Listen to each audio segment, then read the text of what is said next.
Namaskara, Namaste to all. Unless and until we practice English systematically, so we'll be keep saying that I don't know English, I don't know English.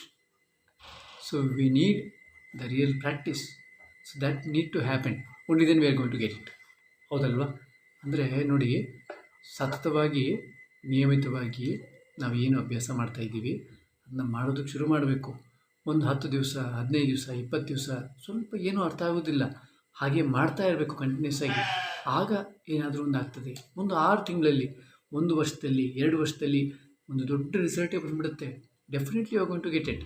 But we have to do it systematically, regularly, okay, constantly we have to do it. So ಏನು gap ಇಲ್ದಿರ ಮತ್ತೆ ಮತ್ತೆ ಮಾಡ್ತಾ ಇರಬೇಕು. ಕೆಲವರಿಗೆ ಅರೆ ನನಗೆ ಪದಗಳು ಗೊತ್ತಿಲ್ಲ ಅಂತ ಒಂದು ಡೌಟ್. ಕೆಲವರಿಗೆ ನನಗೆ ಇಲ್ಲ ಯಾವುದೋ ಪದ ಗೊತ್ತು ಆದರೆ ಈಗ ಬಳಸೋದಕ್ಕೆ ಬಾಯಿಗೆ ಬರಲಿಲ್ಲ ಅಂತ ಕೆಲವರು ಆ ಸಂದರ್ಭಕ್ಕೆ ಏನೋ ನಾನು ಹೇಳಬೇಕು ಅಂದ್ಕೊಂಡೆ ಅದು ನಾನು ಹೇಳೋದಕ್ಕಾಗಲಿಲ್ಲ. ಕೆಲವರು ಅಂದ್ಕೊಳ್ತಾರೆ ನನಗದು ವಾಕ್ಯ ಗೊತ್ತಿತ್ತು ಆದರೆ ಆಗ ನೆನಪಿಗೆ ಬರಲಿಲ್ಲ ಅಂತೇಳಿ. ಹೀಗೆ ಆಗ್ತಾನೇ ಇರ್ತದೆ ಕೆಲವು ದಿವಸ. ಸೊ ನಾವು ಎಷ್ಟುವರೆಗೂ ಕೆಲವು ಪದಗಳನ್ನು ನಿಯಮಿತವಾಗಿ ಅಭ್ಯಾಸ ಮಾಡಿ ಮಾಡಿ ಮಾಡಿ ತಲೆಯಲ್ಲಿ ಕೂಡಿಸ್ತೀವಿ, ಅಲ್ಲಿವರೆಗೂ ಈ ಎಲ್ಲ ಕನ್ಫ್ಯೂಷನ್ಸ್ ಹಾಗೆ ಇರ್ತದೆ. ಒಂದು ನಿಮಿಷಕ್ಕೆ ನಾವು ಏನು ಮಾಡಬೇಕು ಅಂತಂದರೆ ಇಂಗ್ಲೀಷನ್ನು ನಿಲ್ಲಿಸ್ತೀರ ಮಾತಾಡೋದಕ್ಕೆ ಕಲಿಬೇಕು. ಸರ್ ನನಗೆ ಗೊತ್ತಿಲ್ಲ ಸರ್, ಮಾತಾಡೋದು ಗೊತ್ತಿಲ್ಲ, ಮತ್ತು ಹೇಗೆ ಸರ್ ಮಾತಾಡೋದು, ನೀವು ಸುಮ್ಮನೆ ಮಾತಾಡೋದು ಅಂತೀರಿ. ಒಂದು ವಸ್ತುವಿನ ಬಗ್ಗೆ ಮಾತಾಡಿ, ಅಥವಾ ಒಂದು ಮನುಷ್ಯನ ಬಗ್ಗೆ ಮಾತಾಡಿ, ಅಥವಾ ಒಂದು ಪ್ರಾಣಿಯ ಬಗ್ಗೆ ಮಾತಾಡೋದು, ಒಂದು ಮನೆಯ ಬಗ್ಗೆ ಮಾತಾಡೋದು. ಈಗ ಒಂದು ಮನೆ ಬಗ್ಗೆ ಮಾತಾಡ್ಬೇಕು, ನಾವು ಹೇಳೋದಿಲ್ವ, ಆ ಮನೆ ಆ ಥರ ಇದೆ, ಈ ಥರ ಇದೆ, ಮುಂದೆ 4 ಕಂಬಗಳಿದೆ, ಒಳಗಡೆ ಅದು ಇದೆ, ಇದು ಇದೆ, ಹೇಳ್ತೀವಿ ತಾನೆ. ಅದನ್ನೆಲ್ಲ ಹೇಗೆ ಹೇಳೋದು ಅನ್ನೋದನ್ನು ಕಲಿಯೋದು. ಸಿಂಪಲ್ಲಾಗಿ ಇವಾಗ ನಮಗೊಂದು ಫೋನ್ ಹೆಲ್ಪ್ ಮಾಡ್ತಾ ಇದೆಯಪ್ಪ, ಹೌದಲ್ವ? ಆ ಫೋನ್ಗೆ ನಾವು ಋಣಿಗಳು. ಈಗ ಫೋನ್ ಇಲ್ದಿದ್ರೆ ನಾವು ಏನು ಮಾಡೋದಕ್ಕಾಗೋದಿಲ್ಲ, ಯಾರಿಗೂ ಕಾಲ್ ಮಾಡೋದಕ್ಕಾಗ್ತಿಲ್ಲ, ಏನು ಒಂದು ವಿಡಿಯೋ ನೋಡೋದಕ್ಕಾಗ್ತಿಲ್ಲ, ಒಂದು ಹಾಡು ಕೇಳಿಸ್ಕೊಳೋದಕ್ಕಾಗ್ತಿಲ್ಲ. ಈಗ ಆ ಥರ ಒಂದು ಫೋನ್ ಬಗ್ಗೆ ಮಾತಾಡಬೇಕು ಅಂತ ಅಂದ್ಕೊಳ್ಳಿ. ಒಂದು 10 ವಾಕ್ಯಗಳನ್ನು ಅಭ್ಯಾಸ ಮಾಡ್ತೀರಾ. Very simple. You will be able to do it. ಅಂದರೆ ನೀವು ಮಾಡೋದಕ್ಕೆ ಸಾಧ್ಯ ಆಗುತ್ತೆ ಅಂತ ಹೇಳ್ಬಿಟ್ಟು ನೋಡೋಣ. ಕೆಲವು ಸಿಂಪಲ್ ವಾಕ್ಯಗಳನ್ನ ನಾನು ಬರೆದು ರೆಡಿ ಮಾಡ್ಕೊಂಡಿದ್ದೀನಿ ನಿಮಗೋಸ್ಕರ. ನಿಮಗೆ ಆಗುತ್ತೆ, ಖಂಡಿತ ನೀವು ಮಾಡ್ಬೋದು. ಮೊದಲನೇದು ಏನಂದರೆ, my phone is important to me, ನನಗೆ. ಮೈ ಫೋನ್, ನನ್ನ ಫೋನ್, ಇಂಪಾರ್ಟೆಂಟ್, ಇದು ತುಂಬ ಮುಖ್ಯವಾದುದು. ಯಾರಿಗೆ? ಟು ಮೀ ಅಂತ ಹೇಳ್ಬಿಟ್ಟು. My phone is important to me. ಬೇಕಾದರೆ my phone is very important to me ಅಂತ ಕೂಡ ಹಾಕ್ಕೋಬೋದು. ಓಕೆ, ಮೊದಲನೇ ವಾಕ್ಯ. ಎರಡನೇ ವಾಕ್ಯ ಏನು ಮಾಡ್ಬೋದು? I use my phone every day. I use ಅಂದರೆ ಏನು? ಬಳಸುವುದು ಅಂತಾಗತ್ತೆ. ನಾನು ಬಳಸ್ತೇನೆ ಮೈ ಫೋನ್, ನನ್ನ ಫೋನನ್ನು, ಎವ್ರಿ ಡೇ, ಪ್ರತಿದಿನ ನಾನು ಫೋನನ್ನು ಬಳಸ್ತೇನೆ. ನೋಡಿ, 2 ವಾಕ್ಯಗಳಾಗೋಯ್ತು ಅಲ್ವಾ? So my phone is important to me ಒಂದನೇದು. ಎರಡನೇದು, I use my phone every day, ನಾನು ನನ್ನ ಫೋನನ್ನು ಪ್ರತಿದಿನ ಬಳಸ್ತೇನೆ. ಹೌದಲ್ವಾ? ಅಭ್ಯಾಸ ಮಾಡ್ತೀರಲ್ವಾ? ಸೊ ಇದನ್ನೆಲ್ಲ ಅಭ್ಯಾಸ ಮಾಡಿಬಿಟ್ಟು ಒಂದು ಸಾರಿ ನಾನು ಅಭ್ಯಾಸ ಮಾಡಿದೆ ಅಥವಾ ನಾನು ಬರೆದು ಅಭ್ಯಾಸ ಮಾಡಿದೆ ಅಂತ ಹೇಳ್ಬಿಟ್ಟು ಕಾಮೆಂಟ್ನಲ್ಲಿ ಬರೀ. ನಾನು ನಿಮಗೆ ರೆಸ್ಪಾನ್ಸ್ ಕೊಡದೇ ಇರ್ಬೋದು, ಅದರ ಕಾಮೆಂಟ್ ನೋಡ್ತೀನಿ. ಮೂರನೇ ವಾಕ್ಯ, I use it for calling and messaging. I use it for calling and messaging. ನಾನು ಇದನ್ನು ಯಾವುದಕ್ಕೆ ಬಳಸ್ತೇನೆ? ಫಾರ್, ಗೆ ಅಂದರೆ ಇಂಥದ್ದಕ್ಕೆ ಅಂತ ಹೇಳ್ಬಿಟ್ಟು, ಕಾಲ್ ಮಾಡೋದಕ್ಕೆ, ಕರೆ ಮಾಡೋದಕ್ಕೆ, ಆ್ಯಂಡ್ ಮತ್ತು ಮೆಸೇಜಿಂಗ್. ಸೊ ಇಲ್ಲಿ ನೋಡಿ 5ನೇ ಕ್ರಿಯಾಪದವನ್ನು ಹಾಕಿದ್ದೀನಿ, ಕಾಲಿಂಗ್ ಮತ್ತು ಮೆಸೇಜಿಂಗ್, ING ಇದೆ ಕೊನೆಯಲ್ಲಿ. ಆದರೆ ಇಲ್ಲಿ I use my phone for call and message ಅಂತ ಹೇಳಬಾರ್ದು. I use it for calling and messaging, call ಮಾಡೋದಕ್ಕೆ ಮತ್ತು ಮೆಸೇಜ್ ಮಾಡೋದಕ್ಕೆ ಬಳಸ್ತೇನೆ ಅಂತ ಹೇಳಬೇಕಾದ್ರೆ ನಾವು 5ನೇ ಕ್ರಿಯಾಪದವನ್ನೇ ಬಳಸೋದು ಉತ್ತಮ. ನೆಕ್ಸ್ಟು ಹೇಳ್ಬೋದಲ್ವ ನಾವು, I have a smart phone ಅಂತ ಹೇಳ್ಬೋದು. I have a smart phone, ನನ್ನ ಹತ್ರ ಒಂದು ಸ್ಮಾರ್ಟ್ ಫೋನ್ ಇದೆ. ಅಂದರೆ ಇಲ್ಲಿ ಹ್ಯಾವ್ ಇದೆಯಲ್ಲ, ಹ್ಯಾವ್ ತುಂಬ ಕಡೆ ಬೇರೆ ಬೇರೆ ಬಳಕೆಗೂ ಬಳಸ್ತಾರೆ, ಬೇರೆ ಬೇರೆ ಅರ್ಥಗಳನ್ನು ಕೊಡುತ್ತೆ ಹ್ಯಾವ್. ಆದರೆ ಇಲ್ಲಿ ಯಾವ ಅರ್ಥವನ್ನು ಕೊಡ್ತಾ ಇದೆ? ನನ್ನ ಬಳಿ ಇದೆ ಅಥವಾ ನಾನು ಹೊಂದಿದ್ದೇನೆ, ನನ್ನ ಬಳಿ ಇದೆ ಅಂತ ಹೇಳೋದಕ್ಕೆ ಮತ್ತು ನಾನು ಹೊಂದಿದ್ದೇನೆ ಅನ್ನೋದಕ್ಕೆ ನಾವು ಯೂಸ್ ಮಾಡ್ತಾ ಇದ್ದೇವೆ. I have a smart phone, ನನ್ನ ಹತ್ರ ಸ್ಮಾರ್ಟ್ ಫೋನ್ ಇದೆ. ಇಲ್ಲಿ ಏನದು? ಒಂದು. I have a smart phone. ಇಲ್ಲಿ ಆ್ಯನ್ ಬರಬಾರ್ದು, ನಿಮ್ಗೆ ಗೊತ್ತಾಗುತ್ತಲ್ವ? ಆ್ಯನ್ ಬರಬಾರ್ದು, ಯಾಕೆಂದರೆ ಇಲ್ಲಿ ಸ್ಮಾರ್ಟ್ ಫೋನ್ನಲ್ಲಿ ಎಸ್ ಇದೆಯಲ್ವ, AEIOU ವವೆಲ್ಸ್ ಇಲ್ಲ. I have an smart phone ಬರಬಾರ್ದು. I have a smart phone, ನನ್ನ ಹತ್ರ ಒಂದು ಸ್ಮಾರ್ಟ್ ಫೋನ್ ಇದೆ. ಆಯಿತು. ನೆಕ್ಸ್ಟು 4 ವಾಕ್ಯಗಳಾಗೋಯ್ತಲ್ಲ. ಮುಂದಿನದು ನೋಡೋಣ. ಮುಂದಿನದ್ದು I use my phone to ಏನಿಗೆ ಬಳಸ್ತೇನೆ? Learn English. ಟು ಲರ್ನ್, ಕಲಿಯುವುದಕ್ಕೆ ಅಂತ. ಟು ಗೋ, ನೋಡಿ ಇಲ್ಲಿ ಎಷ್ಟು ಗ್ರಾಮರ್ ಇರ್ತದೆ. ಟು ಗೋ ಅಂದರೆ ಹೋಗೋದಕ್ಕೆ, ಟು ಕಮ್ ಅಂದರೆ ಬರುವುದಕ್ಕೆ, ಟು ಈಟ್, ಓಕೆ, ತಿನ್ನುವುದಕ್ಕೆ. ಅದನ್ನು ಅರ್ಥ ಮಾಡ್ಕೊಳ್ಳಿ. ಟು ಯಾಕೆ ಬಂತು ಅಂತ ನಮ್ಗೆ ಈಸಿಯಾಗಿ ಅರ್ಥ ಆಗ್ತಾ ಹೋಗುತ್ತೆ. I use my phone to learn English. ನಾನು ನನ್ನ ಫೋನನ್ನು ಯಾವುದಕ್ಕೆ ಬಳಸ್ತೇನೆ? ಐ ಯೂಸ್ ಅಂತ ನಾನು ಬಳಸ್ತೇನೆ. ಮೈ ಫೋನ್ ಅಂದರೆ ನನ್ನ ಫೋನನ್ನು.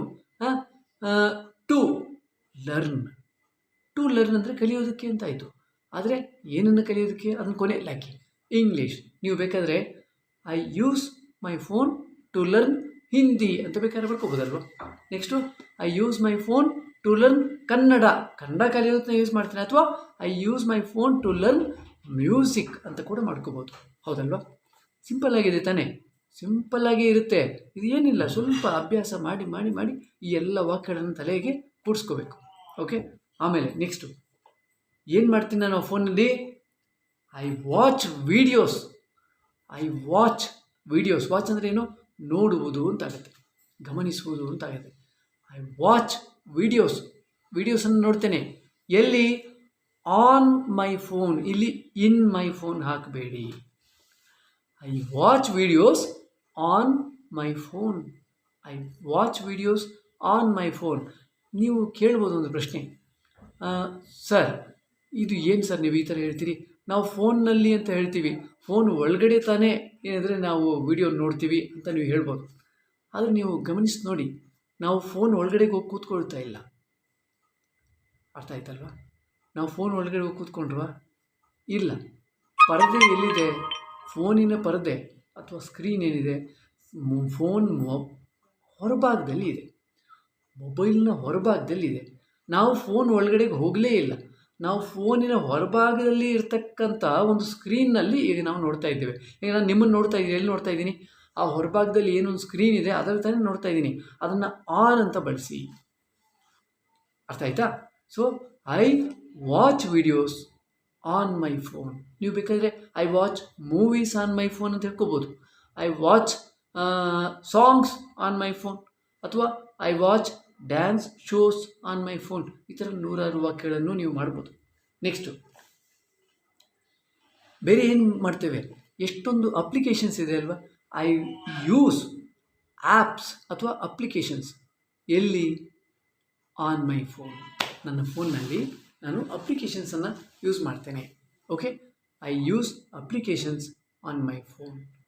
I use applications on my phone. Next ಯಾವ್ದು ಮಾಡ್ಬೋದು? Next I listen to songs. I listen to songs. I listening ಬರಬಾರ್ದು. ಏಕೆಂದರೆ ಐ ಬಂದಿದೆಯಲ್ಲ, ಲಿಸನಿಂಗ್ ಬರಬಾರ್ದು, ಮೊದಲನೇ ಕ್ರಿಯಾಪದನೇ ಹಾಕಬೇಕು. ಲಿಸನ್. ಐ ಲಿಸನ್ ಅಂದರೆ ಕೇಳಿಸ್ಕೊಳ್ಳುವುದು ಅಂತಾಗುತ್ತೆ. ನಾನು ಕೇಳಿಸ್ಕೊಳ್ತೇನೆ ಅಂತ ಹೇಳೋದಕ್ಕೆ ಐ ಲಿಸನ್ ಟು ಸಾಂಗ್ಸ್. ಎಲ್ಲಿ? On my phone. ನನ್ನ ಫೋನ್ನಲ್ಲಿ ನಾನು ಹಾಡುಗಳನ್ನು ಕೇಳಿಸ್ಕೊಳ್ತೇನೆ. Next my phone helps me. ನನ್ನ ಫೋನು ಹೆಲ್ಪ್ ಮಾಡುತ್ತೆ. ಇಲ್ಲಿ ಹೆಲ್ಪ್ ಬರಬಾರ್ದು, ಹೆಲ್ಪ್ಸ್ ಬರಬೇಕು. HELPS ಬರಬೇಕು. ನನ್ನ ಫೋನ್ ಏನು ಮಾಡುತ್ತೆ? ನನಗೆ ಸಹಾಯ ಮಾಡುತ್ತೆ. My phone helps me. ಯಾವುದಕ್ಕೆ? ಟು, ಅದು ಟು ಅಂದರೆ ಗೆ ಅಂತಾಯಿತು. ಯಾವುದಕ್ಕೆ? To attend classes. To attend ಮಾಡುವುದಕ್ಕೆ. ಏನನ್ನು ಅಟೆಂಡ್ ಮಾಡೋದಕ್ಕೆ? ಕ್ಲಾಸಸ್. To attend classes. ನನ್ನ ಫೋನ್ ನನಗೆ ಕ್ಲಾಸಸ್ ಅಟೆಂಡ್ ಮಾಡೋದಕ್ಕೆ ಸಹಾಯ ಮಾಡಿಕೊಡುತ್ತೆ. ಆಮೇಲೆ I use the internet on my phone. ನನ್ನ ಫೋನಲ್ಲಿ ನಾನು ಏನು ಅಂತರ್ಜಾಲವನ್ನು ಬಳಸ್ತೇನೆ. I use internet on my phone. I use internet on my phone. Next ಏನು ಕರಿಬೋದು? My phone has A good memory. ನನ್ನ ಫೋನಲ್ಲಿ ಒಳ್ಳೆ ಮೆಮೊರಿ ಇದೆ. ಮೈ ಫೋನ್ ಹ್ಯಾಸ್, ಇಲ್ಲಿ ಹ್ಯಾಸ್ ಬರಬೇಕು, ಹ್ಯಾಡ್ ಹಾಕಬೇಡಿ, ಸರಿನಾ? ಹ್ಯಾವ್ ಕೂಡ ಹಾಕಬಾರ್ದು. ಮೈ ಫೋನ್ ಹ್ಯಾಸ್ ಗುಡ್ ಮೆಮೊರಿ. ಯಾಕೆಂದರೆ ನೀವು ಫೋನ್ ಬಗ್ಗೆ ಮಾತಾಡ್ತಾ ಇದ್ದೀರಿ, ನಿಮ್ಮ ಬಗ್ಗೆ ಮಾತಾಡ್ತಿಲ್ಲ, ಒಂದು ವಸ್ತುವಿನ ಬಗ್ಗೆ ಮಾತಾಡ್ತಾ ಇದ್ದೀರಿ. ಹಾಗಾಗಿ ಹ್ಯಾಸನ್ನು ಬಳಸಿ. ಮೈ phone has A good memory. ನನ್ನ ಫೋನಲ್ಲಿ ಒಳ್ಳೆ ಮೆಮೊರಿ ಇದೆ ಅಂತೇಳ್ಬಿಟ್ಟು ಹೇಳುವಂಥದ್ದು.